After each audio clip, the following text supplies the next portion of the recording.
Bismillah, alhamdulillah, salatu salam rasulullah, assalamu alaikum wa rahmatullahi wa barakatuh. This is Catherine Jones, emotional and spiritual resilience coach for We Are All Okay Wednesday, where I'm sharing with you about our story of our three-legged cat. There are kind of some lessons to it. So bear with me through the story until the end, inshallah. Last Friday, it's school holidays here. So we're in the middle of our school holidays here in Adelaide, and this is the second week. Last Friday, everyone's in school holiday mode, but my daughter has work, and I have to get her to work right through peak hour traffic. So I'm trying to get people in the car, like, let's go, guys, let's get in the car, let's get going. And coming out of the driveway, and my son has left part of the ute sticking out over the driveway. And so I'm really focused on avoiding scratching the side of the car on the back tray of the utility. And I didn't notice that the cat was on the other side of the driveway because my focus was on the other side of the driveway until I heard a yelp. And I've got to say that, even when I think about this, every time I think about this, my stomach churns because that poor cat, I ran over her leg.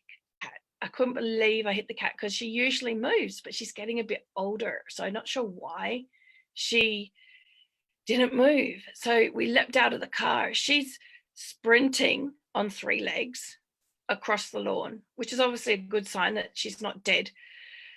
We find her, the legs looking pretty shocking, but I've got to get my daughter to work. And so it's like this gut wrenching, what do I do?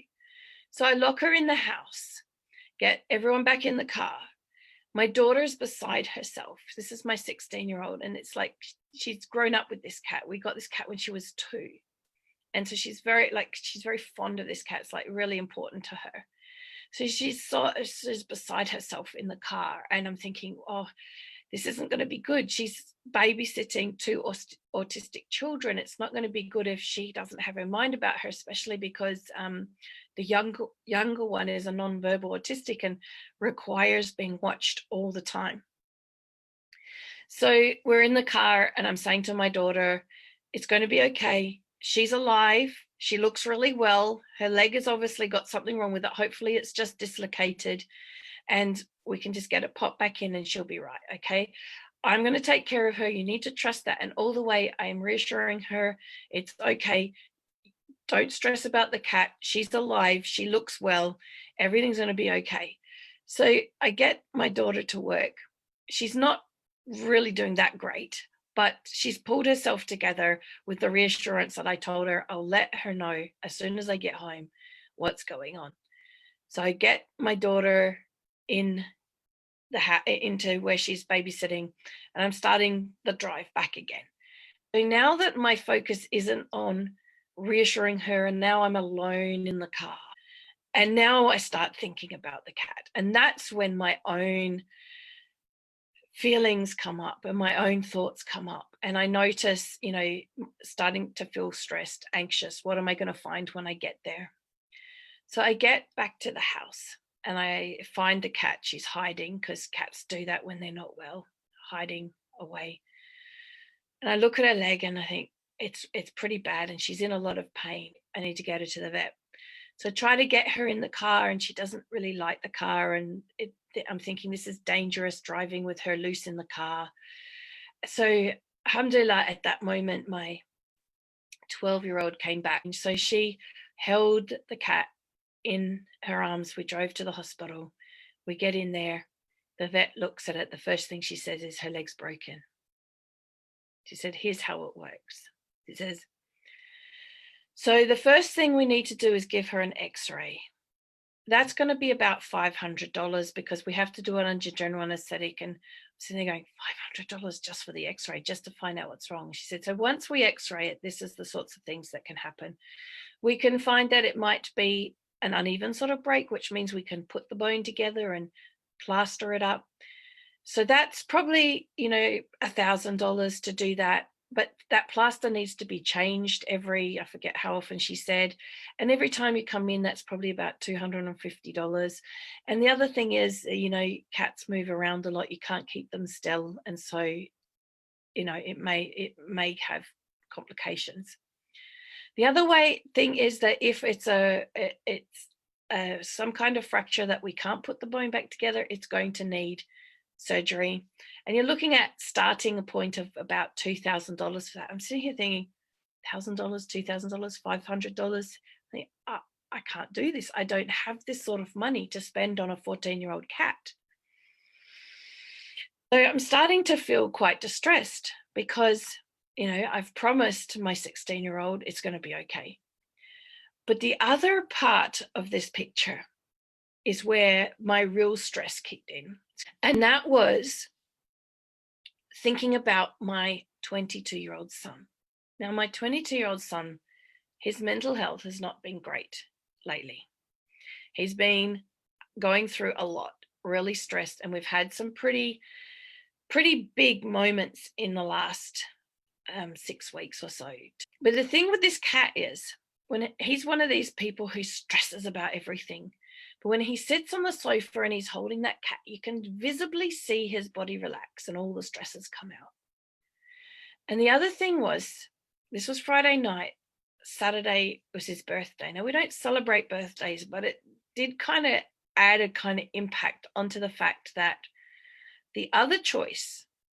one of the other choices the vet was giving us is that we need to put this cat down. And I couldn't bear that thought because I was worrying. What was really worrying me is, how would my son go? He's actually awake. He won't be able to say goodbye to his cat. I have to let him know that I ran over his cat and we had to put her down. And I can't even get hold of him because he's out of phone range. So it was all a bit horrible. And the vet said there is one other option. The other option is we can just amputate the leg. And that's going to be about $1,000, which is a lot of money for a 14-year-old cat. But the interesting thing was, because even though I was having lots of different sorts of emotions through this process, I was still calm inside, because that's what understanding our, how we are psychologically does. It helps us still stay grounded even through the emotional moments. So I was still grounded in a sense. And my intuition said, I can't let this cat die right now. This is not the right time for this cat to die. That somehow we have to do this operation and amputate the leg of this cat and save her. So I was able to get a message somehow through in a little patch where my son had a bit of reception. So then he had to go for quite a long walk looking for the phone reception. And he found that phone reception and he called me, told him what was going on. He was devastated. And then I was more devastated. But he said, let me see if I can figure out how we can put this money together to save the cat. So we talked to the vet. The vet said, I don't want you to take the cat home. It's not good for her. It's cruel. She needs to be on pain medication because she's in a lot of pain. We'll keep her in. So they booked us in for 8:40 in the morning and sent us home to figure out what we want to do. So I left thinking, you know what, it's okay. We can do this. We can find a way. Allah will provide for us if we're meant to save this cat. So I was putting my trust in Allah in this process. And that was very reassuring, to put my trust in Allah that this will all work out the way it's meant to work out. But then I had to pick up my daughter and explain to her the situation. And I had all of my kids in tears and very distressed. And we were all kind of bracing ourselves for the fact that maybe, just maybe, we were going to have to let her go. But what was really stirring up inside of me was what that would do for my eldest, and that how important it was that we saved the cat for him at this point, that she was serving a really important role in his life of helping him de-stress, helping him ground himself when he was feeling really stressed. Now, that's not in alignment with what I teach, because I teach that we don't need something to be okay.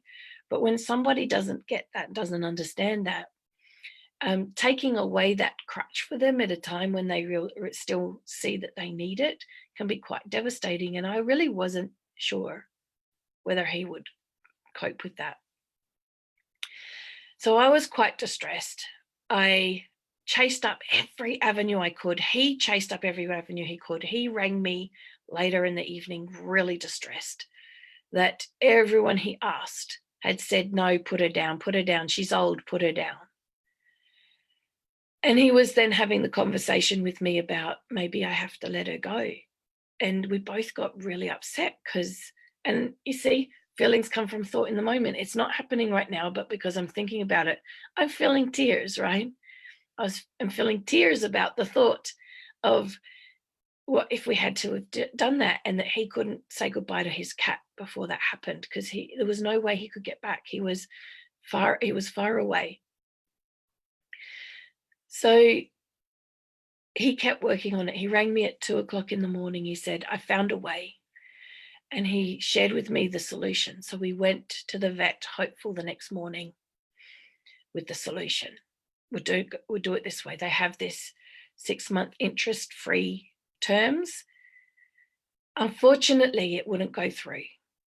And at this point, I'm thinking to myself, it feels like we're pushing this. It feels like we're pushing for what we want rather than accepting the qadr of Allah. That perhaps the qadr of Allah is that we have to put her down.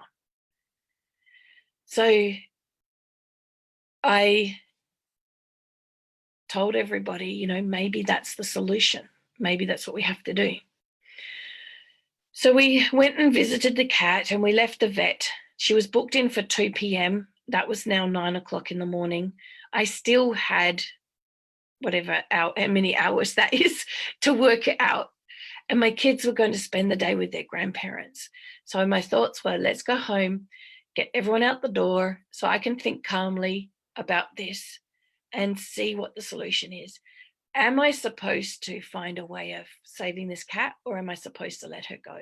Because there was a part of me worrying that if I pushed this, that I was pushing my own emotional agenda as opposed to putting my trust in Allah and allowing it to go whichever direction it meant to go, that maybe I wasn't accepting the qadr of Allah, that I was, and this is the mindfulness or the understanding you gain from of understanding about the way we operate psychologically. So alhamdulillah, I'm actually aware that that could be going on. So my daughter had a friend going with them, with my grandparents, because she's 16. Her grandparents, my parents. Because she's 16, my parents said, do you want to bring a friend along? Because they're going to go and have a barbecue lunch. And so her friend arrived with her mum. And I hadn't met the mum before. We're having a chat. And they're real animal lovers and cat lovers. And so I was chatting to her. Now, all of the family members I had spoken to were all like, put the cat down, put the cat down. Everybody I spoke to put the cat down. So I was really excited to speak to someone who said, we've spent thousands on our cats to save them, because, it's not about the cat. It's about the fact that they're part of the family. And I thought, somebody who gets that this cat is more than just a cat. She's actually, part of the family, that she actually has a role that she plays in the family. And so I was chatting to her. I was not at all thinking anything other than, isn't it nice to have another adult, because kids understand, but another adult who gets it. So she leaves and she says, I really hope you find a solution. And I said, she's not Muslim, so I didn't say inshallah. I was about to say inshallah. I just said, I'm waiting for everyone to go, then I'll think quietly and figure out if there's a way or not. So getting the kids ready, the grandparents are almost here. We get a phone call, and it's my daughter's friend's mother on the phone. And she says, I want to lend you the money. And, subhanAllah, it was so clear from the way that happened, because there was no ulterior motives. ever popping into my head when I was talking to her, and to even ask her or even think that it was possible. And so I really felt quite comfortable that Allah was guiding us to save the cat, that it wasn't time for this cat to go. SubhanAllah, so she lent us the money, the operation went ahead. So this is the first lesson of the story. The first lesson of the story is, despite all the emotions, dealing with really distressed children, dealing with one that couldn't come back, that was like, yes, he's 22, but that cat was so important to him that he was really beside himself at the thought of losing her. Having then my second one saying, oh, just get rid of her, like causing a lot of tension with the younger ones who were sad. You know, it was a really crazy time emotionally, yet all the time staying connected to, am I accepting the qadr of Allah, or am I trying to push an agenda? Like being mindful and coming back constantly to that, noticing that when I started to feel distress and have big tears and moments myself around it, what was I thinking about? And realizing that all the time I'm experiencing my feelings through thought in the moment, and that it's not the situation, that whatever the outcome is, we will all be okay. Just remembering, I remembered that all the way through it. But it wasn't where the lessons stopped. You know, subhanAllah, Allah subhanahu wa ta'ala sent us the sort of life lessons that you could never artificially set up. There's no way the sort of lessons we've learned you could get in the school system or any other education system. This is the education of life through Allah sending us these situations and these tests. So she had the operation. She's 14 years old, so very old for a cat. And normally the sort of age where you would put a cat down. But she came through it. Before 12 hours was up, she was walking around on 3 legs. SubhanAllah, cats are so amazing. They're so resilient. I'd already Googled that to see what the outcomes were of an amputation of a cat. But I couldn't believe my eyes when I saw how quickly she was up on 3 legs. So she had the operation Saturday afternoon. It's now Wednesday morning. Yesterday, she was jumping up on my bed, and I've got a really high bed.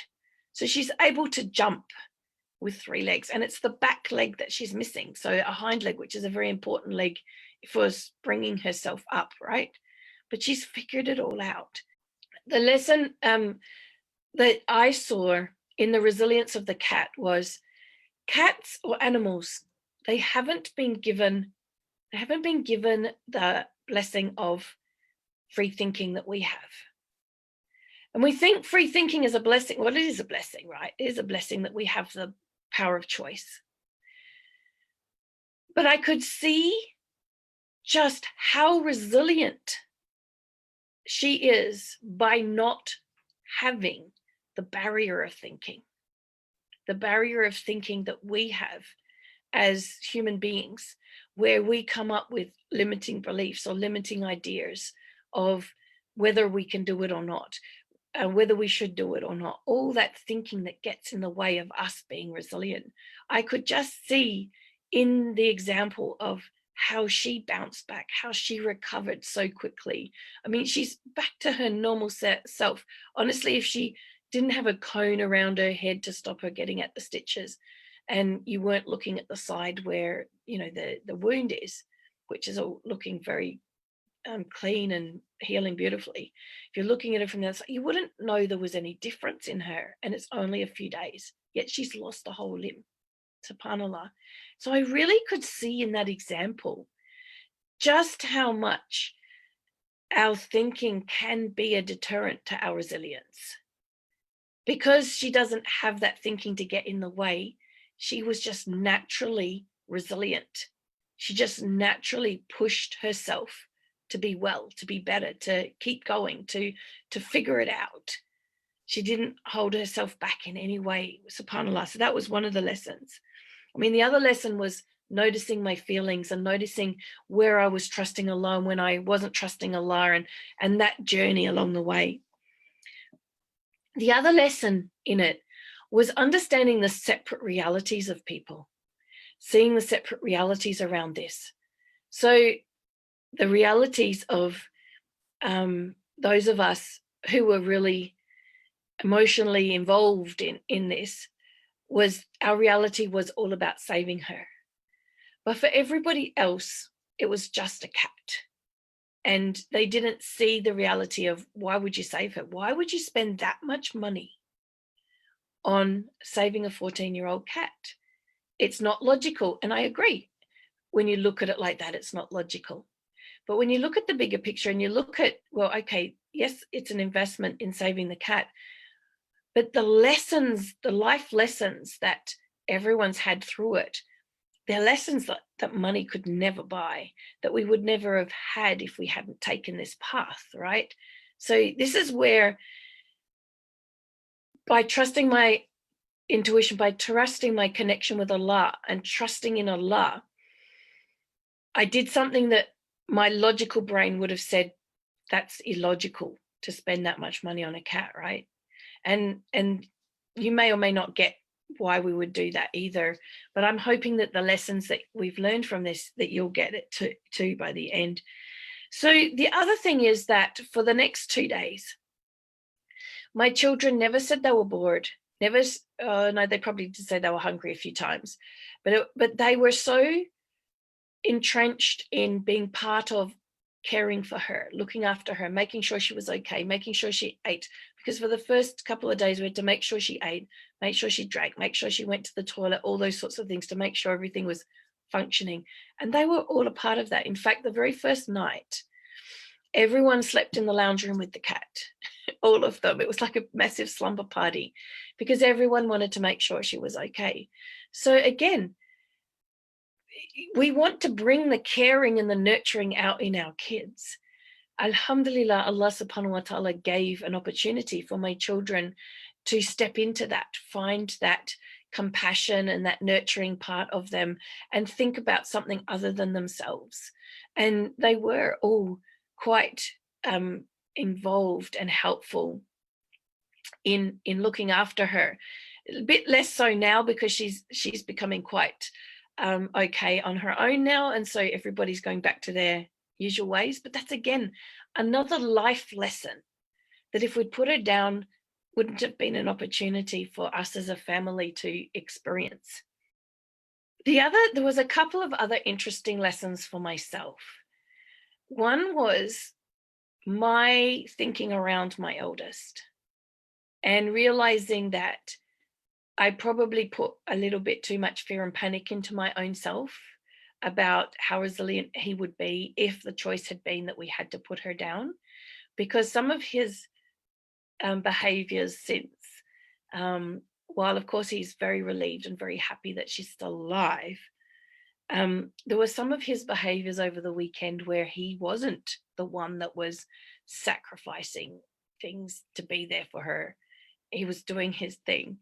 Made me realize that, isn't it interesting that who puts their emotions into actions, who follows through into action, subhanallah. Oh yeah, and the obvious lesson, I forgot that one. The obvious lesson was about assumptions. Don't assume the cat will move from the driveway just because she did all the other times. You know, if she's in the driveway, I'm going to make sure I don't drive out. I will actually physically move her in future. SubhanAllah, while there were so many beautiful lessons, it's not something I want to be in a rush to live through again. Alhamdulillah. So how is this relevant to you who've stayed here and listened, and Jazakallah khair for listening through to the end? So I've shared the lessons that we learned. I've shared the story, the lessons. How is it relevant to you?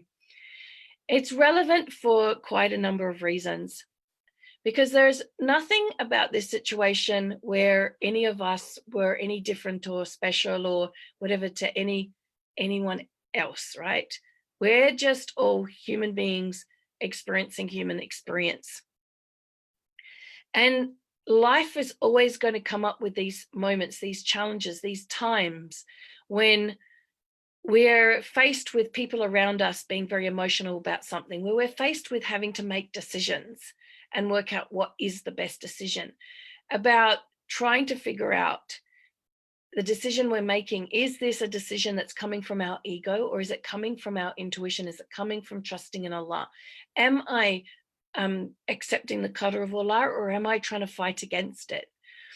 This is something that we all really need to be in touch with, because when we are in touch with what's going for us in this way, then we are truly really living, understanding that Allah is always watching us. We're living in that state of tawakkul. And you know what? I'm not going to try and remember the Arabic words this morning because they're not coming to me. There was a whole number of Arabic words that it kind of explain the state of being that we as Muslims, it's good for us to be in that state.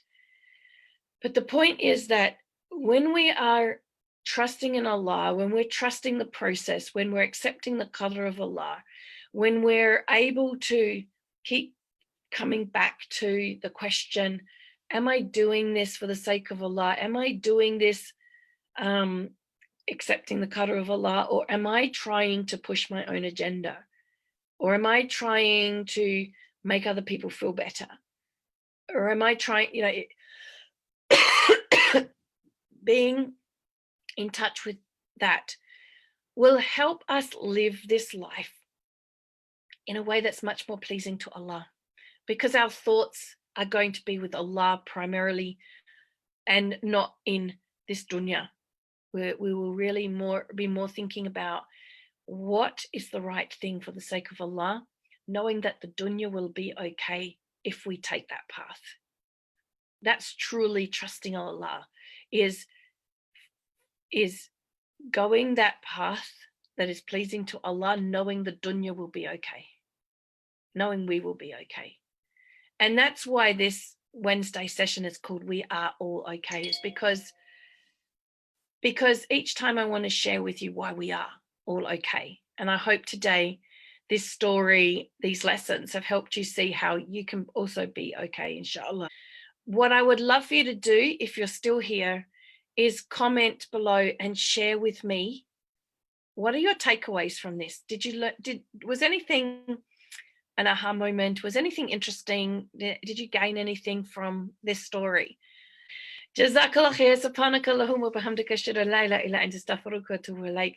Assalamu alaikum wa rahmatullahi wa barakatuh.